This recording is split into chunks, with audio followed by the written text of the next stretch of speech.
Guys, আমি চলে এসেছি অল্প স্বল্প গল্পে একটি নতুন ভিডিও নিয়ে।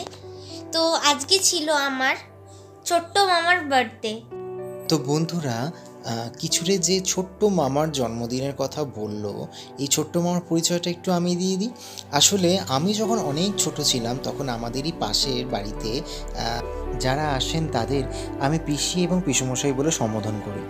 তো সেখান থেকেই হিসেব অনুযায়ী ওনাদের ছেলে কিশোরের মামা হয়। তো ওর নাম হচ্ছে রূপ, ভালো নাম হচ্ছে অন্বেষ। তো রূপের জন্মদিনে কিচুরের ইনভিটেশন ছিল। তো আগের দিন আমি ভিডিওতে তোমাদের বললামই যে আমরা মোড়ে গিয়েছিলাম কিছু কেনাকাটা করতে আমার বাড়ির, এবং ওর জন্মদিনের জন্য কিছু জিনিসপত্র কেনাকাটা করতে গিয়েছিলাম। তো এতটাই দুরন্ত, বাপরে বাপ, মানে সে তো কি বলবো। তো আমি যেহেতু জন্মদিনে যাইনি, জন্মদিনের আমার সমস্ত খাবার পাঁচিল দিয়ে ট্রান্সফার হয়েছে। তো গিয়েছিল হচ্ছে কিচুরে।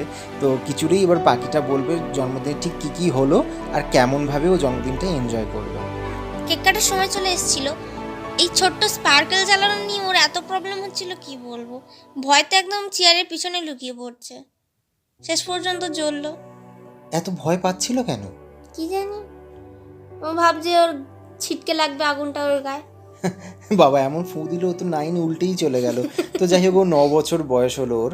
তো স্পার্কেলটা যতক্ষণ জ্বলছিল কেকটা কাটবার সাহস পাচ্ছিল না, যা দেখে বুঝতে পারছি। সাহস পাচ্ছিল না বলা ভুল, কিছুটা ও দুষ্টুমিও আছে বটে। কারণ ভিডিওটা দেখে যেটুকু মনে হলো উজানের সাথে একটুখানি খুনসুটি চলছিল ওনার। তো উজান হচ্ছে ওর স্কুলের বন্ধু। তার আগে থাকতেও ওদের একটা ভালো বন্ধুত্ব আছে, যেহেতু আমাদের ও সামনের পাড়াতেই থাকে যতটুকু আমি জানি। তো ও তো কেক খাওয়াচ্ছে প্লাস নিজেও একটু করে খেয়ে নিচ্ছে দেখলাম। আচ্ছা কিছুরে, জন্মদিন বাড়িতে আমি তো তেমন কাউকে দেখছি না, কারা কারা এসেছিল বলতো উজান ছাড়া?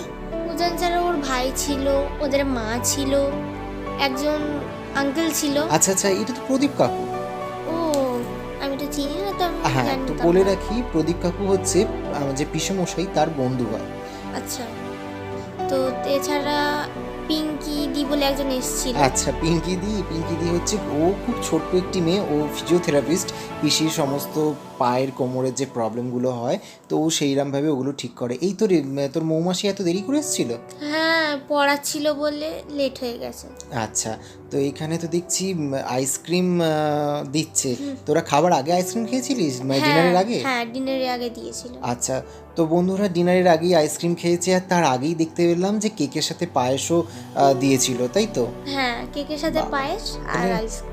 খাওয়া দাওয়া তো বেশ ভালোই হয়েছে রে। পরে দেখো। মৌমাছি সব ডিস্ট্রিবিউট করে দিল নাকি? হ্যাঁ, আচ্ছা, তা তোরা কি করছিলিস তখন? আমি ভিডিও করছিলাম আর বাকিরা দুষ্টুমি করছিল। বাবা, যেন মনে হচ্ছে তুই যেন দুষ্টুমি করিস না। কোথায় করি গো, মিথ্যে কথা বলবো না। আচ্ছা, তো এটা কি ফ্লেভারের আইসক্রিম ছিল? ম্যাঙ্গো, যেটা তুমি কিনেছিলে। আচ্ছা, তো বন্ধুরা একটা কথা বলে রাখি, এই জন্মদিন বাড়িতে যা রান্না হয়েছে, এই শরীর অসুস্থ নিয়ে কিন্তু পিসি সমস্তটা করেছে। তো খেতে খুব টেস্টি। এখানে উজান কি বলছিল? হাই। আচ্ছা, এবার ডিনারও শুরু হয়ে গেল। ডিনারে তো ছিল, আমি যতটুকু জানি যেটা আমি খেয়েছি সেটা হচ্ছে ফ্রাইড রাইস আর পনির। তোদের জন্য তাহলে চিকেন ছিল, তাই তো? হ্যাঁ। আর কি ছিল? মিষ্টি ছিল, যেটা আমি খাইনি। আচ্ছা, তো বন্ধুরা একটা ছোট্ট ভিডিও জন্মদিন বাড়ির। যদি এই ভিডিওটা তোমাদের ভালো লেগে থাকে তাহলে কিন্তু অবশ্যই লাইক শেয়ার কমেন্ট যারা নতুন তারা সাবস্ক্রাইব করতে ভুলো না। আর কটা ছবি তোমাদের সাথে শেয়ার করলাম সেগুলো ঝটঝট দেখে ফেলো। আর আবারও দেখা হবে নতুন কোনো একটা ভিডিওতে, ততক্ষণের জন্য টাটা।